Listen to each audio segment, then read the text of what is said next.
बांग्लादेश के अंदर बहुत लंबे समय से भारत विरोधी हरकतें हो रही हैं। इन सब का इंतजार किया जा रहा था कि कैसे भारत इसको कोर में जाकर मारेगा। कोर में जाकर मारने का आज खबर बाहर निकल के आ रहा है। आज जो आपने सुर्खी सुनी कि बांग्लादेश में फैक्ट्रियां बंद, लाखों लोग बेरोजगारी की कगार पर, यह कहानी असल में एक प्रॉपर तरीके से लिखी गई पटकथा से निकली है। और वो कहानी है भारत के द्वारा बांग्लादेश के गारमेंट सेक्टर को टारगेट करने की, जिसके चलते बांग्लादेश की टेक्सटाइल मिल्स का कहना है कि हमारे हालात खराब हैं, कृपया करके या तो भारत से इंपोर्ट रोको या दुनिया के साथ व्यापार बढ़ाओ। ये कहानी क्या है टेक्सटाइल और अपैरेल की, वो मैं आज आपके साथ साझा करने जा रहा हूं। लेकिन ध्यान रखते हुए कि भारत ने एक तीर से दो निशाने लगाने में जो हाल ही में यूरोपियन यूनियन से ट्रेड डील साइन की, उस ट्रेड डील ने बांग्लादेश को बिना कुछ किए लगभग समाप्ति की तरफ पहुंचाने का काम कर दिया है। बांग्लादेश के साथ कोई युद्ध नहीं किया, लेकिन बांग्लादेश का 80% व्यापार, एक्सपोर्ट 80% सीधा एक डील से चैलेंज कर दिया। भारत ने बांग्लादेश के एक्सपोर्ट में जो सबसे बड़ा रेवेन्यू जनरेट करने वाला सोर्स है, दैट इज अपैरेल सेक्टर, कपड़ा सेक्टर, उसको बुरी तरह से नुकसान पहुंचाया है। क्या है यह कहानी, आइए इसको डिटेल में बताते हैं। कैसे इस डील ने बांग्लादेश के हालात खराब किए, इसको समझते हैं। लेकिन सुर्खी की महत्वपूर्ण लाइन सुन लीजिए। सुर्खी यह है कि बांग्लादेश की जो टेक्सटाइल इंडस्ट्री है, उसकी तरफ से बांग्लादेश सरकार से कहा गया है कि भारत से आप ड्यूटी फ्री इंपोर्ट को खत्म करवा दीजिए, अदरवाइज 1 तारीख से हम लोग हड़ताल पर चले जाएंगे। भारत से ड्यूटी फ्री इंपोर्ट, ये क्या कहानी है? हड़ताल पर चले जाएंगे, ये क्या कहानी है? और बांग्लादेश के कॉमर्स मंत्रालय ने रेवेन्यू बोर्ड को इंपोर्टेड यार्न को ड्यूटी फ्री सुविधा खत्म करने की सिफारिश की है। इसके चलते पता चल रहा है, क्योंकि भारत का जो सस्ता जो धागा इनके यहां गया है, वो 12,000 करोड़ रुपए से अधिक का स्टॉक इनके पास बिना बिके रह रहा है। और बांग्लादेश की जो टेक्सटाइल मिल्स हैं, उनका कहना है कि हमें यह कदम मजबूरी में उठाना पड़ रहा है, क्योंकि आयातित माल सस्ता है। 50 से अधिक ऐसी कपड़ा मिल हैं जिनमें हजारों श्रमिक बेरोजगारी की कगार पर हैं, नौकरियां जाने की स्थिति है। लगभग 10 लाख नौकरियों पर संकट आ रखा है। इस तरह की बड़ी बड़ी फैक्ट्रियों में सिले हुए कपड़ों में बदला जाता है। यही कारण है कि बांग्लादेश दुनिया में कपड़े का सेकंड लार्जेस्ट एक्सपोर्टर बनकर बैठा हुआ है। लेकिन वर्ल्ड में कॉटन की जो डिमांड है, वो भारतीय कॉटन की डिमांड है। आपको शायद याद हो कि जब यूरोपियंस भारत आए थे, तब भी वो भारतीय सूती कपड़े को पहनकर गौरवान्वित महसूस करते थे। कहते थे कि यूरोप में यूरोपियंस जब इंडिया पर राज करने आए थे, उपनिवेश बनाने आए थे, उससे पहले उनके ड्रीम में था कि भारत का कपड़ा अगर हम पहन पाएं, मतलब भारत क्योंकि सिल्क रूट के थ्रू कॉटन डिलीवर करता था यूरोप में, तो ऐसे में उनके लिए बड़ी अमीरी की बात होती थी कि हमने इंडियन कॉटन पहना हुआ है।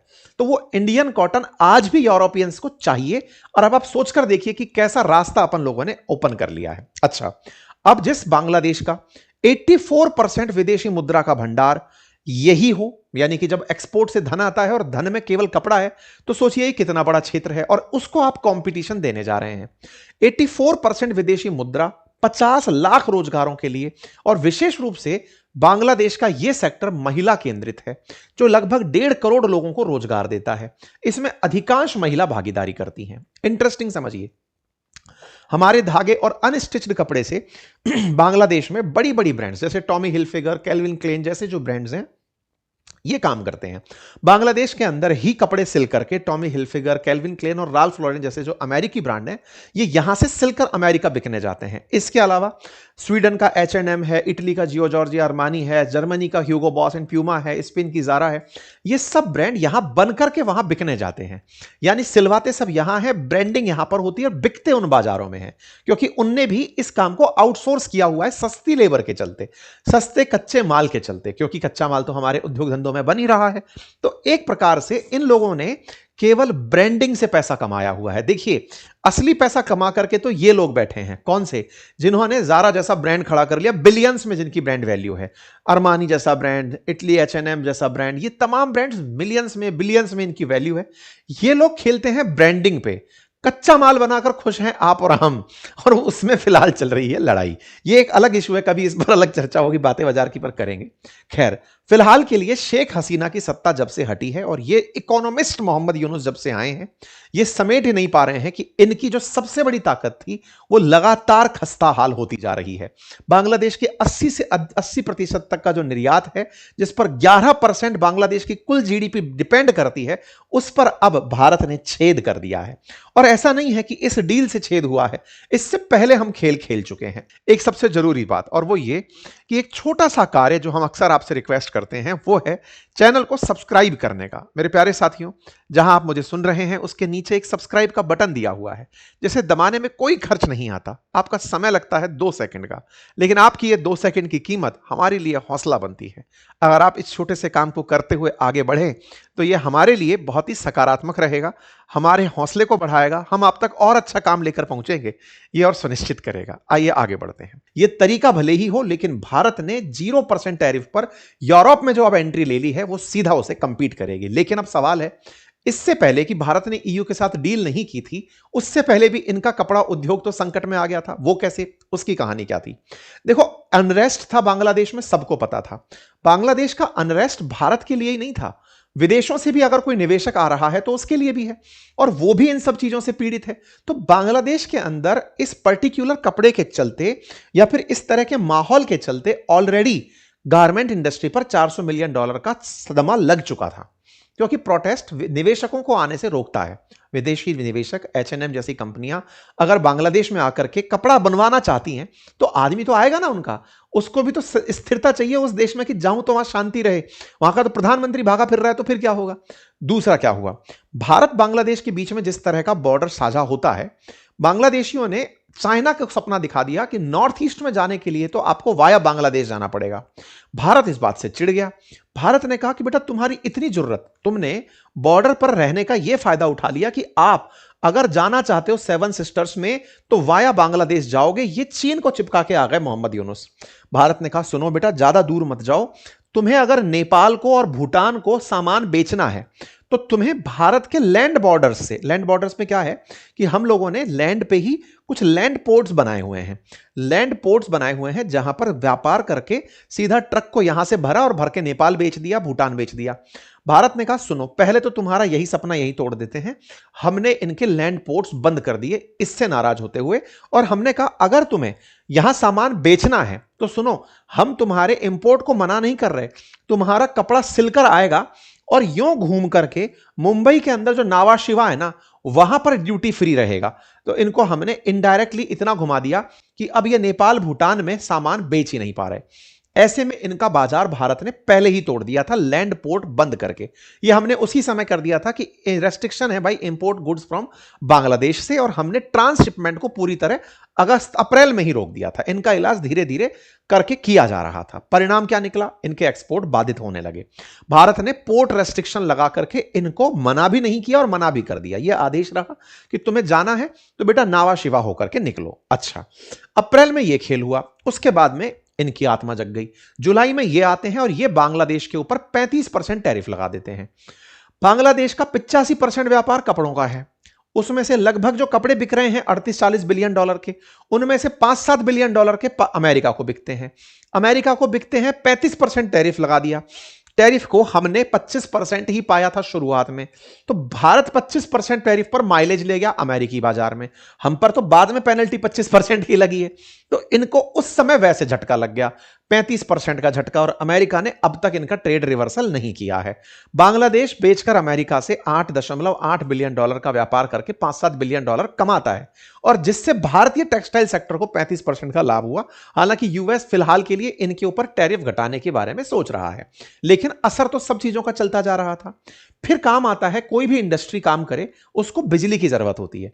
बांग्लादेश के अंदर कोई भी पावर, यानी कि एक तरह से कहिए जल विद्युत परियोजना का कोई भी केंद्र नहीं है, क्योंकि हाइट पर कोई डैम नहीं है, साथ ही साथ में तीव्र पानी की कोई क्षमता नहीं है।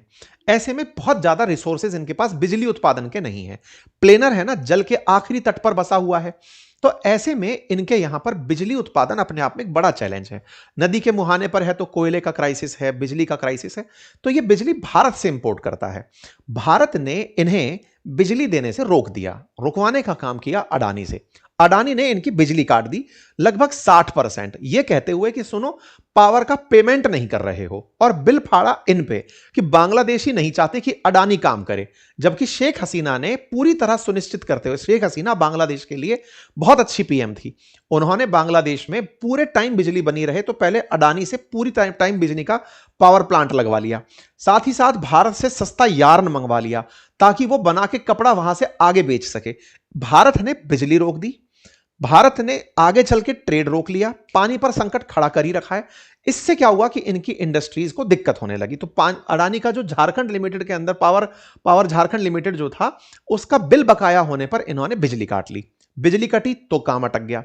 इसके बाद में पाकिस्तान की एंट्री होती है, जो खुद तो डूबे थे सनम, तुम्हें भी ले डूबेंगे।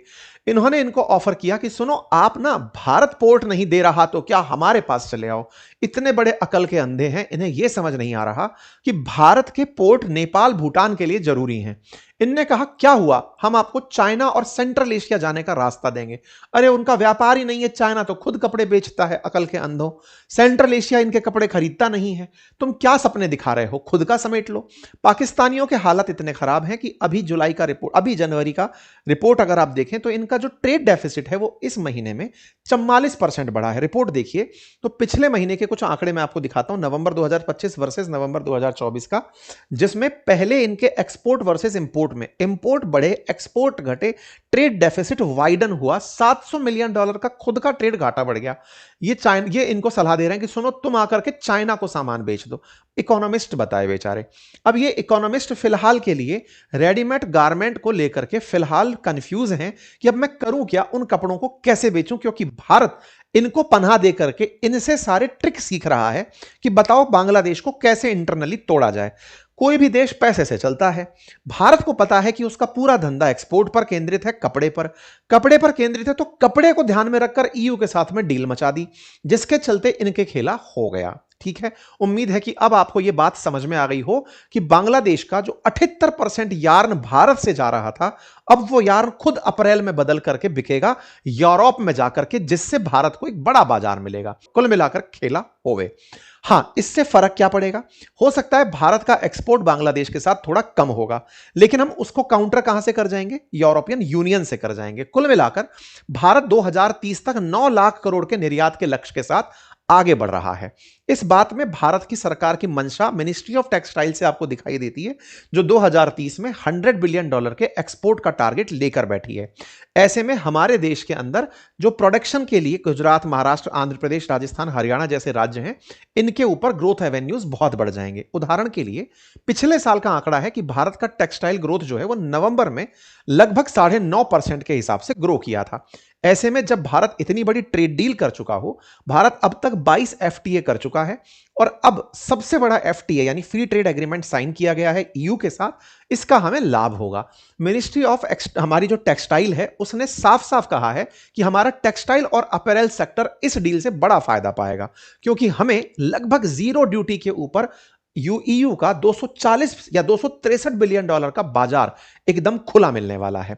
इस बात को खुद पीयूष गोयल जी के बयान में भी आप सुन सकते हैं, जिसमें वो ये कह रहे हैं कि मुझसे लोग पूछा करते थे कि बांग्लादेश हमसे आगे कैसे है कपड़ा निर्यात में, तो हम उनको कैसे बताते कि उन्होंने ड्यूटी फ्री एक्सेस लिया हुआ है, कॉम्पिटिटिव प्राइस पर वो आगे चले जाते हैं। अब हमने डील ही कर ली, और हमारा कपड़ा हम अगर बेचने निकलेंगे तो बड़ा बाजार पा जाएंगे। तो साहब, कुल मिलाकर के भारत ने किसी के अर्थशास्त्र को तोड़ करके पूरी तरह का शास्त्र इनका बिगाड़ दिया है।